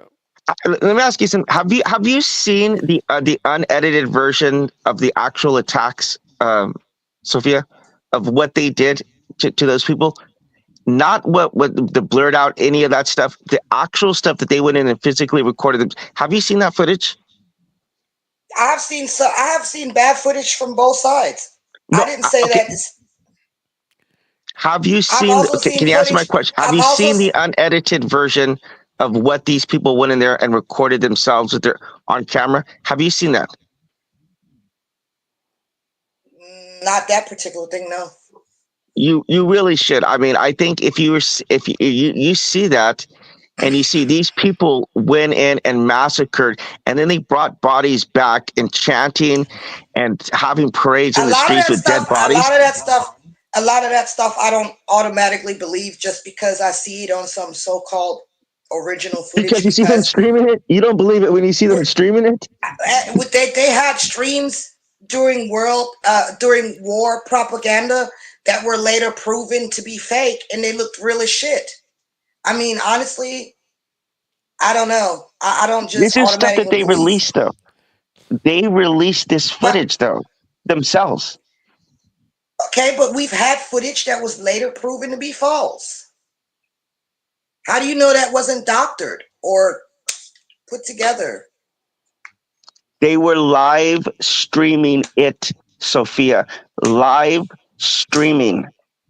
Okay? Well, then tell Scott to pull it up. I want to see it. Well, Ben Shapiro, put it like this. Ben Shapiro, watch the attacks from Ben Shapiro's right after they happen. Because he shows the raw, And unedited version. it's posted from him? Jesus. He's I don't like showing... that dude. Well, that's irrelevant. He's showing the people streams of what they're doing in live time. All right, they're streaming. Can we find these streams, please? Sure. So, live stream of what exactly? How should I put that in there? Of what the Hamas did to Israel. Actually, if you haven't seen it, I highly recommend against watching that. I mean, it's really disturbing. You talking about at the Indian festival, that in the music festival? Well, just all of it. They went into whole communities and just, you know what I mean? I saw one footage. I saw one footage where, I saw one footage where they go into this guy's house and they kill the guy, and then they go into his refrigerator and they're drinking his his juice, and they're just laughing about it, and then he's already dead, and they just start smashing up his face. I mean, it's unbelievable. It's unbelievable that this stuff was happening. So, I mean, as I said, I'm pro-Palestine myself. I really am. I have spent time in there, but I really wish that they would. You said earlier it's all their fault. What's happening to them? Well, no. I did not say it's all their fault. Both sides are obviously wrong, and obviously some of the stuff that Israel has done has not been right as well. So it's not 100% their fault, but they did start this war, though. That is true. That's a fact. Mm-hmm. Yeah, this last situation. Well, that's why. Okay, well then. We have. If we can agree that both sides are wrong, then we don't need to keep going on this topic, in my opinion. Well, with Trump, like bringing this back to him and his people that say he's the Messiah, like he's supposed to bring peace to Israel. That's part of the thing a Messiah is supposed to do. And what he's trying to do is end the conflict over there. And I think he already brought the embassy over to Israel. Do you guys think he's going to be successful at ending the war? What do you think? What he did in his first term was pretty much impossible. I mean, as far as this issue goes, I mean, situations were being normalized with Israel's neighbors, which was just, I mean, unheard of. And but of course you had a weak leader like Joe Biden come in, and things just really went down. I don't think they would have invaded if Trump would have been in there the first time. But I do think that, I mean, I hope that relations can be normalized with all the surrounding Arab countries. Like right now, there's been more of an opening up to the West with sports. Like the UFC and the soccer and stuff, and musical acts going to the Middle East. I mean, I just really would love to see that, cultural exchange and bringing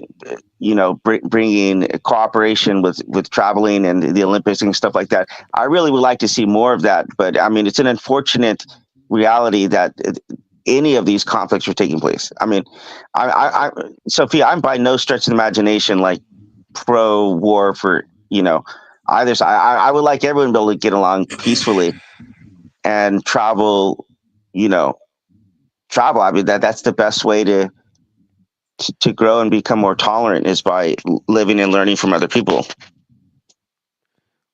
Scott, sorry, Joel is saying that your volume is too low. You sound normal to me, but maybe not to the audience. Yeah, maybe not to the audience. I just need to get a new microphone.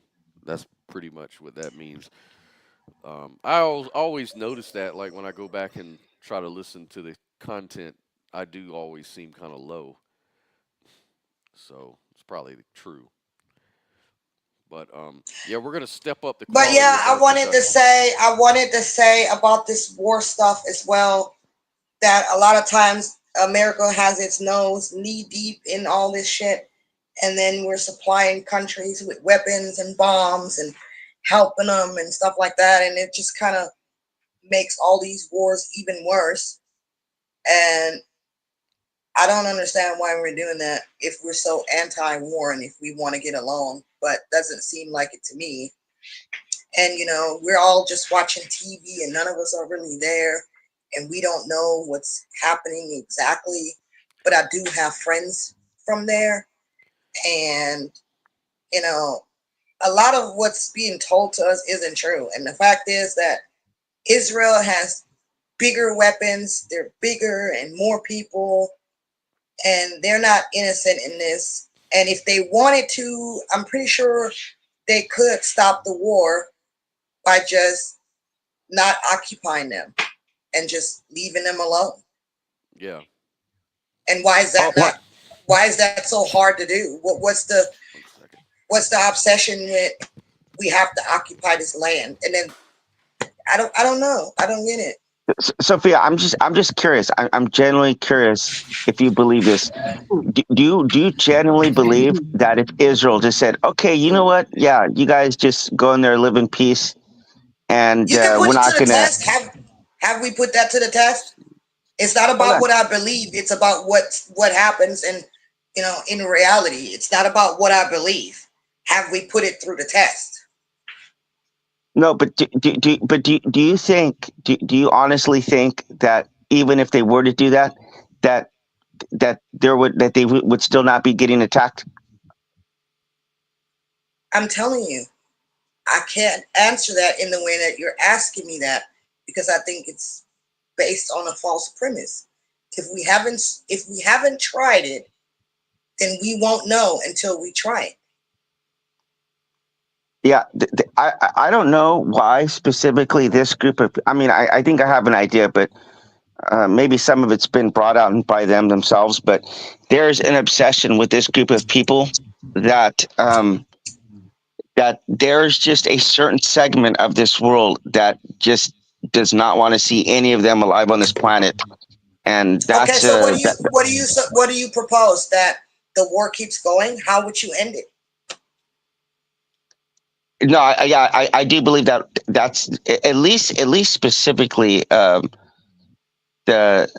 Gaza Strip. That place just needs to be completely annexed, 100%, and they need to be, you know, either moved incorporated into Israel or into the West Bank. But yeah, that area, that area cannot be occupied by them anymore. And I mean, even if they don't want to do that, even if it's against their will to be a part of Israel. Yeah, well, you know what?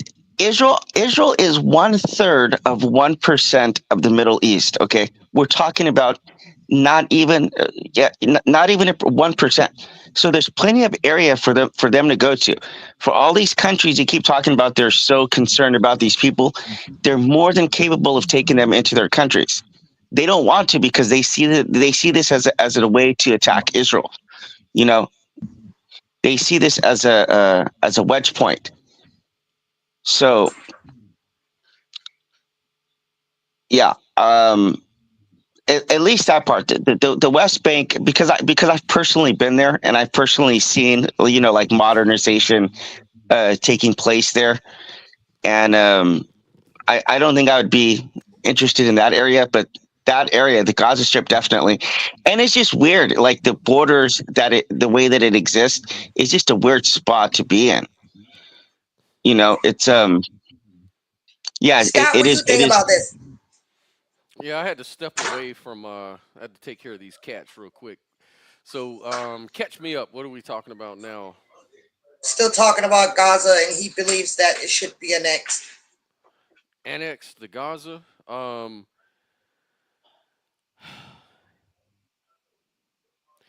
don't know. I all I really know is Hamas Your ass is hungry. yeah. They're a terrorist organization. They don't like America. They don't like Israel.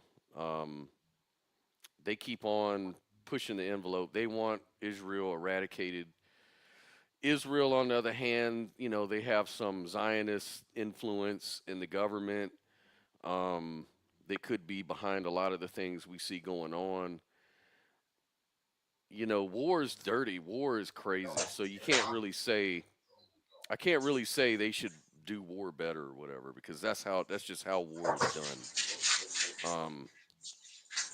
I don't know. I look at it this way: if they lose fair and square, they should probably just leave. That's kind of my thing, because if they lose, then you know you have to take the L, man. And it probably would be better for them to get out of the territory altogether, because that's way we prevent the same repeating problem over and over and over. But again, yeah. that's just my opinion at face value for what I know, and I don't really keep up with a lot of geopolitics like I probably should. But it just seems like, I don't know, I just kind of equate it to something more simple, like the bully in the neighborhood. You know, when the bully gets away, and then all of a sudden everybody starts coming together to say, you know what, we don't have to take crap off this bully. We can all band together and run his ass out. Then that's probably what you should do. But of course, it just depends on who you see as the bully and who you see as the victim. A lot of people see Israel as the bully, but I don't know. You know, you can trace everything back arbitrarily to some point where you can see America as the bad guy, America as the good guy, just like you can Israel, Palestine, all of this. But just going off this last conflict, it seems like Hamas started it. They put them people at risk.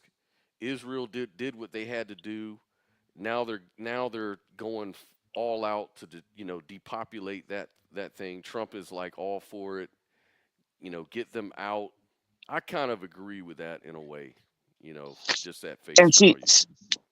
see, Scott, kind of one other way that I see this as well is that it seems like they've both lost like legitimacy in that area. So that if it has to be administered by a third party, let's say even if you call in like Switzerland or Sweden and say for the next 50 years we're gonna administer this region, we're gonna get schools, you know, education, everything up to board, healthcare, and then after 50 years we're gonna slowly incorporate leadership again. But for right now, like you've just lost it. You've proven that you guys cannot elect leaders or who are going to behave civilly. Right. So, yeah. And you know, on the other hand, I also don't believe we need to be the damn world police either. Like, I don't think America, what's in it for us to be the world police? Like, we're spending more money. Number one, I understand, like, with the whole tariff war thing, like, America has been footing the bill, and we're always, you know, Canada sells, what, $50 billion over the last 4 years to America. And America hardly sells anything to anyone else.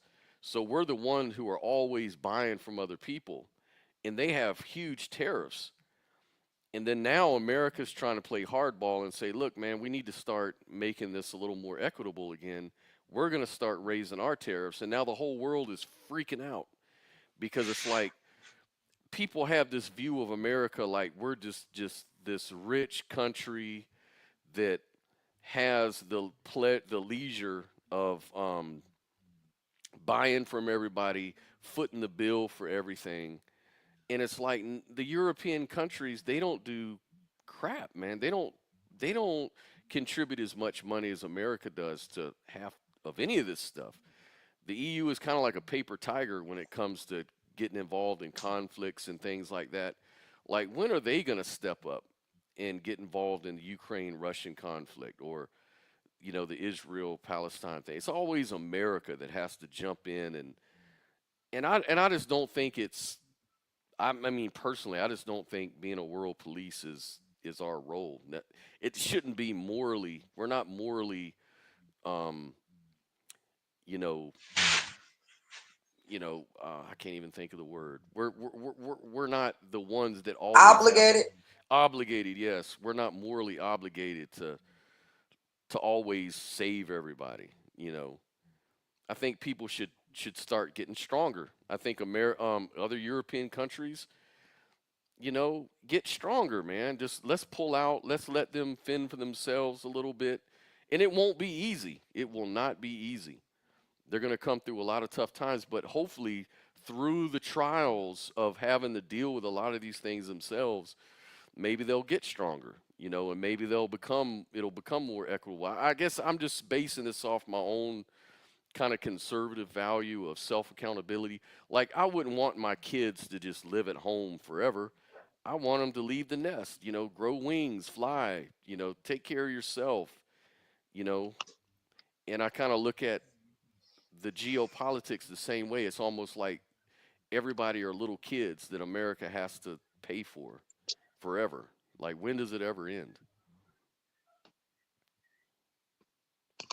I don't see it like that, but. So do you think that America should be the world police, or what do you mean? I don't think that America is doing what you said at the end, just taking care of everybody, because America does get things out of, like, destabilizing countries and creating vacuums and causing terrorists to take over. A lot of times that is directly the fault of Americans. And so, with that being said, they don't have to stick their nose in everything and get involved in everything, but that's all about resources, in my opinion, to gain control over certain parts in the world that, America needs access to. Yeah, and, sorry. Go ahead. Well, I mean, you could say that all you want all day, and if we lived in a magical world, things would just materialize and just appear out of nowhere.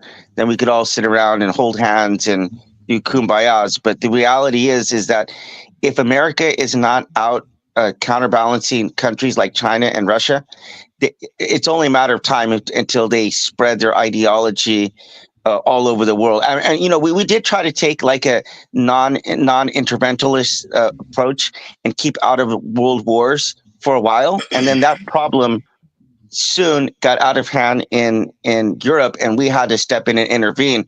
And from that point on, we have had to take a far more aggressive approach, and we can no longer just be, whatever happens in Europe, it's going to stay over there. That's just unrealistic. It is unrealistic to think that you cannot counterbalance people like China and Russia and think that these people are not going to get more and more and more aggressive. I mean, if you think that's a world that we live in, I mean, I don't know what to tell you, Sophia. I mean, maybe we can send them over some crystals and some chakras or whatever. Hey, you don't got to get mockerish on me, because I'll cuss your ass out real quick. No, that's serious. I mean, I don't know what you think. That's not what I'm saying. What I'm saying is, though, so are we always going to trust that America is the only one in the whole world that knows how to keep peace? Is that it? Like, everybody else is incapable? What if America at some point can't do that anymore? What's going to happen then? Are we all doomed? What is America, the savior of the world? Like, that's how you sound. Right. I don't think that's good. Sure, you ain't got some crystals in your pocket that told you something?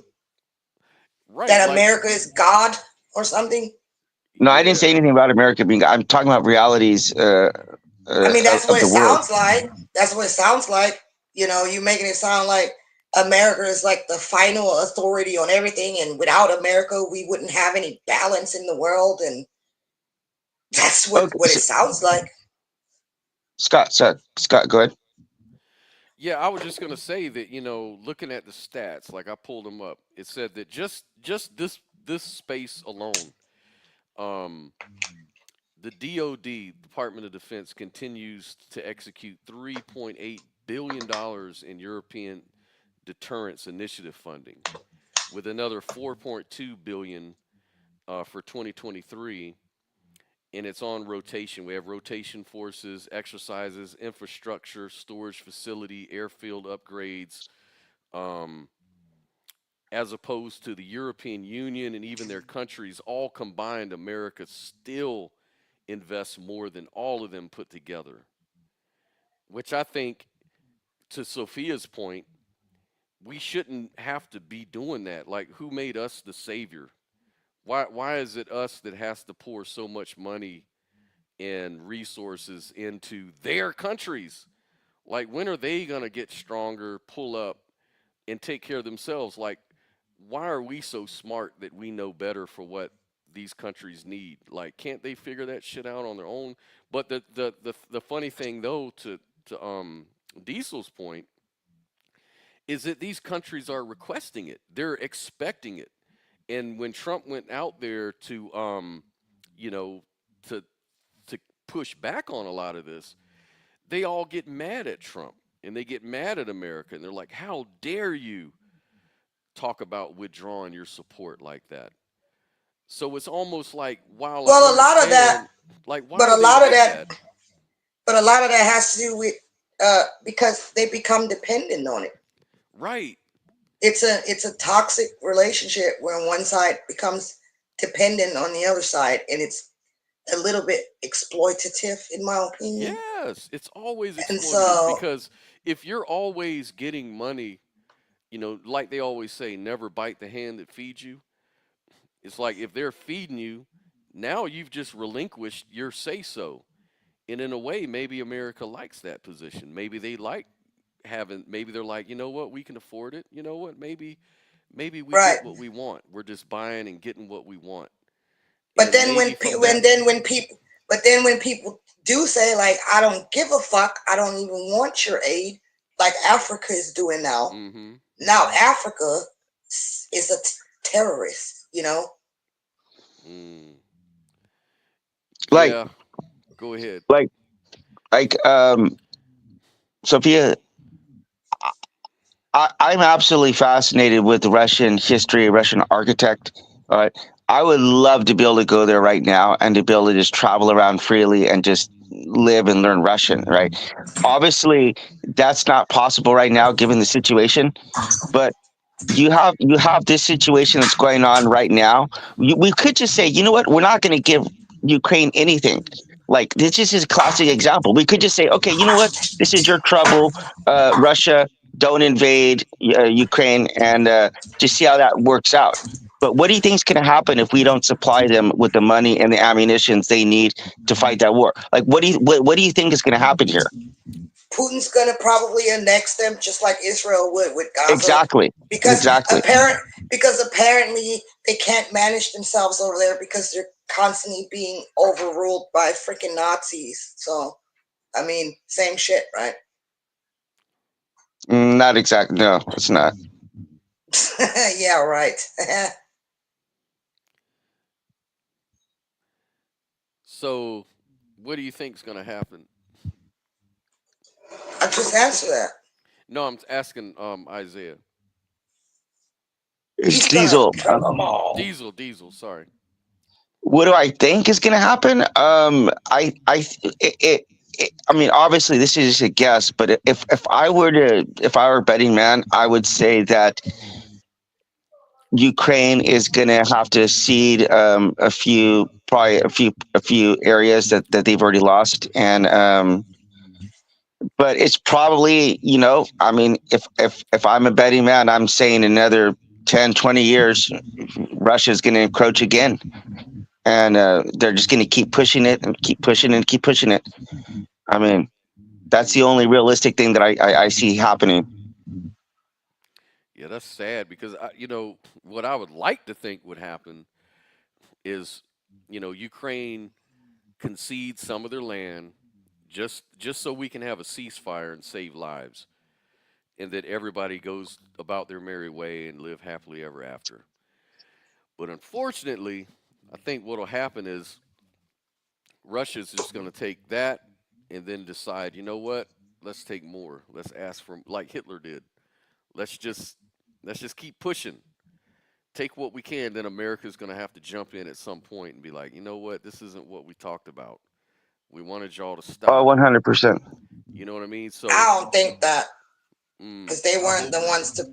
They weren't the ones to keep pushing to begin with. They- Are you not familiar with what the USSR was? I'm just curious. Do you have any idea Okay, what that is? but that's a long time ago. It's No, changed but you have since then. someone who's trying to. They're trying to reestablish this. They're I not don't just believe happy. that. You don't. Okay. No, Right. I don't Okay. believe that. They're not like that anymore. That's not the same thing anymore. But hey, if that's what you want to believe. Well, Putin seems pretty reasonable to me. they are I mean, do you have any idea how big Russia is, or like why do they need additional land in this area? They're already by far the largest country in the world, by far. Okay, it's not even close. Their country goes past 11 time zones. Okay, why do they need this little bit of Ukrainian land? Okay, can you ask? Can you try to think about that for a second? Yeah, I am going to think about that. And what I'm telling you is because they don't want the United States using Ukraine to target them. Okay? That's why. They've made themselves a harbor for Americans to be able to meddle with Russia. Okay. And I can show you the material on that because a lot of people are not being told that in the media. But the information is there from independent German journalists, from people that are in Ukraine who don't even want to be there and who have been oppressed and terrorized by Nazis. All that stuff is being overlooked by the media as if that shit's not happening. There's always two sides to the story, man. Well, from Russia, they've been explicit. Like, for me, it's really kind of unclear exactly what the end goal is for Russia.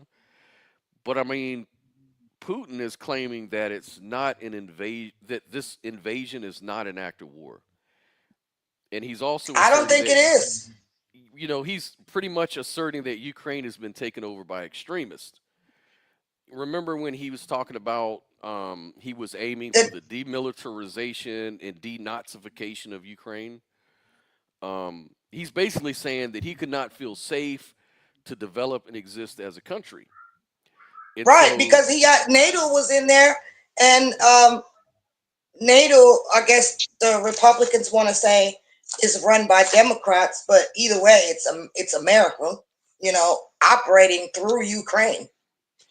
And Zelensky himself is Jewish, so that's kind of weird to say he's a Nazi. And that's a liability, man. Like we wouldn't allow that.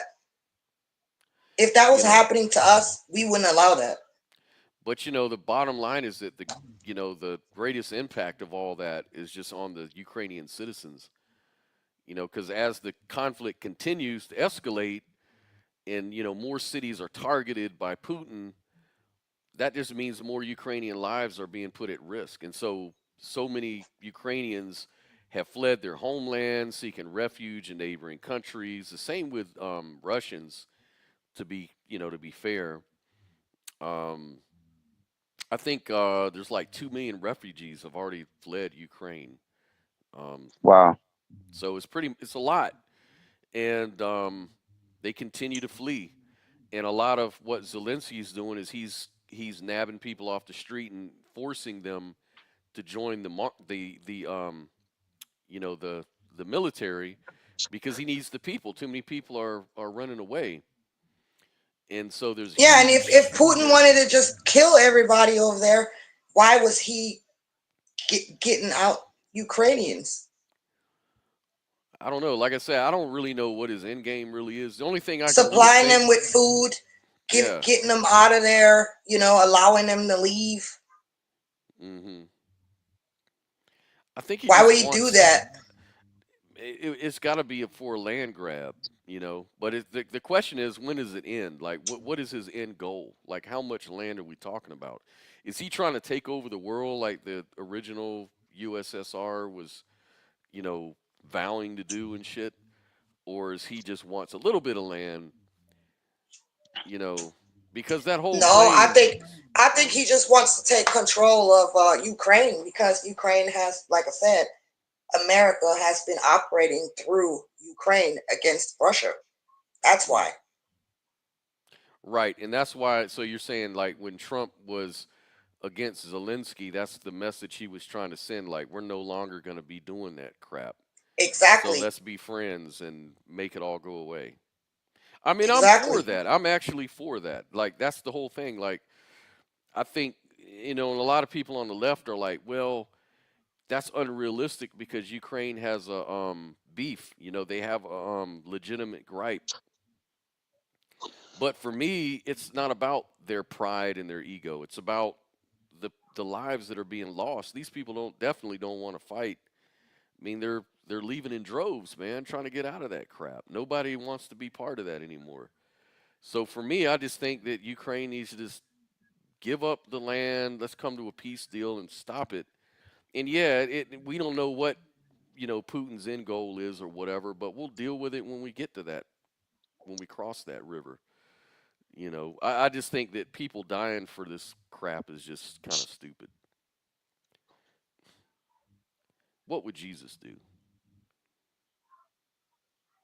Let us reason together. Yeah, let us. That's why we need the Messiah to step in and, create the peace. But Isaiah be sounding like a little right winger over there. I'm far from right wing. I mean, I'm centrist. I'm centrist, but but the thing is, I live in South Korea. Okay, North Korea was prodded into invading South Korea by Russia. Okay, so I live with the reality of a DMZ here that we cannot cross into North Korea because of what Russia has done. Because they're not just happy. You can make a border here, but they're going to keep trying to cross it. And I recognize this reality, Sophia. You think I'm pro-war, that I want people to keep fighting and doing this? No, I mean, but I recognize that you can sit back and say, oh, let's just nobody fight. Yeah, that's great. That would be wonderful. That'd be wonderful if everyone just went, just stayed in their own little lanes. I would love that, but that's just not the reality of the world we live in. So yeah, I mean, I get that too. That's why we're trying to promote a unified, what you call it, Scott? A philosophy, man. We're trying. Well, it really starts with the consciousness of the community. Like, we have to really raise, our way of dealing with each other. And it's not something that, it's something that's been talked about for thousands of years. Jesus talked about that. Jesus has been trying to move people to be more forgiving, more merciful, pray for your enemies, all of that good stuff. And it seems like history, though, is just still full of people who even use Jesus as a reason to kill folks.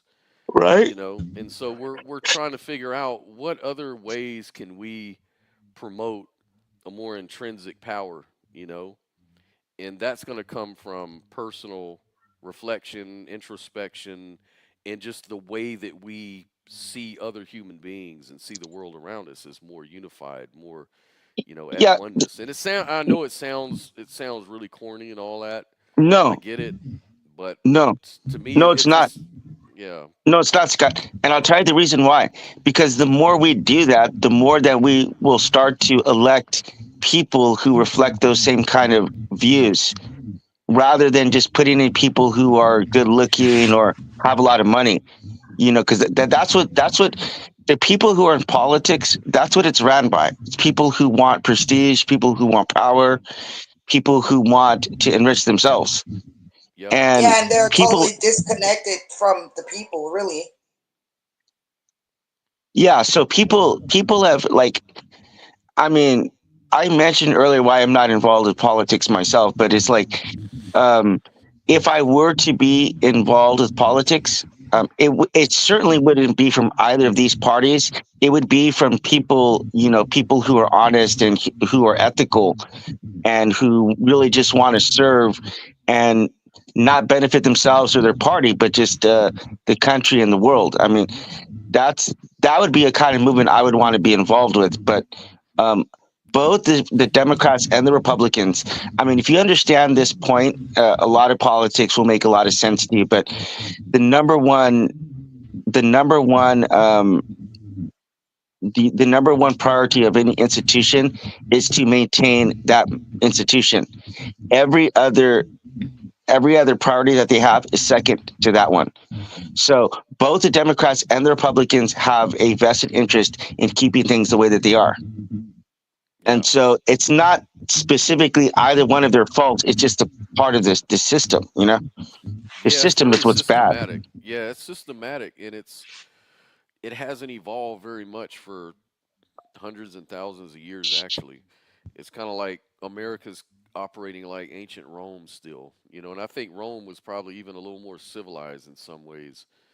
Not in all ways, but it's just crazy, man. I just feel like the best way to change the world is probably grassroots, because you have to teach, you know, people have to learn for themselves how to think about things, how to view things, how to respond, how to communicate.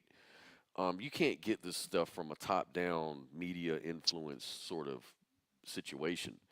And let's face it, we live in a capitalistic, you know, very materialistic world where everything's about money, it's about things, it's about the shiny object, it's about likes and on social media. It's all external based. And so, you know, everybody's going to be trying to manipulate each other in order to get more of that. And so where does it all end? You know, it's got to end. We've got to start really seeding people with the idea that, you know, you have power within yourself. You know, you can participate in your own evolution, your own happiness and peace. Because at the end of the day, I think that's what really everybody really wants, is just peace within themselves. They just want to feel at peace. That's why people go to drugs, alcohol. It's an escape. But, you know, there's a much more healthier way to do it without this extrinsic sort of, you know. But there are also a lot of people who don't want peace. Yeah, that's true. Who are all about the division, all about the warmongering. Yep. So. Yep. As long as, you know, that's around, I don't know, maybe there has to be war to gain peace. Yeah. That's why the aliens need to come down and just maybe extinguish us. Yep. And nature probably going to do that. Nature's probably going to do that. Nature's probably going to do that for us, because humans don't seem to learn until they're on the verge of extinction, you know? Yeah. Hey, but I do have to go right now because it is like 4:00 in the morning. I've stayed up way too late for you guys, but Dang. I do want to say, what was that? I said, dang, that's a whole, like, 4 in the morning shit. I would be fucked up. But the thing is, though, is that I do want to say, just last thing is that Trump is like, yeah, don't give too much credit one way or the other with him, because I mean, okay, he's only one person. There's only so much one person can do. You know, there's systematic changes that need to be made, and yeah, if you too much blame or too little blame is actually a trouble with him as well. So it has to be something, you know, somewhat balanced. It's inappropriate either way to overplay or underplay what's going on here with him. Right. I agree. And Isaiah, I'm glad you came on the show, and I apologize for getting slightly emotional on your ass. Well, I do want to say one thing. I do believe that if Trump or Putin had some crystals, that might solve some stuff. Yeah, maybe that would help. I'm all for No. whatever helps, man. No, but just last thing though, Sophia. No, it's all good. I think these issues, we were talking about at the beginning how we should be able to discuss these issues about as if we are, discussing what we're going to have for dinner or whatever, and not separate that from the person who we're talking to, because you're right, neither of us are fully informed on the situation, so there's only so much information we can have, and we can both change our mind along the way, but I think we got to operate in a sense of thinking that like Sophia, I'm not someone out here who's promoting any of these. I know that. I know that. I'm not saying that. I just got a little bit emotional. No, it's all good. From my ego. I mean, I'm not perfect. I work on that ego. No, absolutely. Every day. Absolutely. Well, I really appreciate both of you guys' time. Yeah, man. Thanks for coming on by and supporting. Appreciate you. Yeah, you guys have a good night or a good day. You too. You too. All right. Good night. Bye-bye. Well, cool. Yeah, I'm glad. Yeah, Scott, I think I'm going to bounce myself because I think I'm getting hungry. Me too. Yeah, I think I'm. I know you hungry because you was already talking about hummus. You ain't lying. Hummus, man. Hummus. Oh my God. Okay. Well, cool, man. Well, I'm glad we had this discussion. I'm glad we all agreed that Trump is the Messiah after all, and that we know who to worship. That's right. Amen and hallelujah. Hallelujah.